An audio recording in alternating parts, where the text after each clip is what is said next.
Hi, today I'm going to show you how you can add buttons on the header of the website. So just click on the plus button here, plus button, and then click on the button section. Here, there's a lot of button section you can do. I'm just going to press a few more, and just drag this onto the header, any part, and it'll say attach to column. If you let it go, it'll be now attached to the header. So just click, put this whatever. If you want to change what the buttons does, just click on settings. On settings, choose what to display, just like icon only or text only. And then you can, of course, choose what link it goes to when someone presses the button.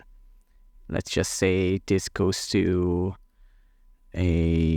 our shop page, and then done. And now we have a button on our header. Let's see it in action.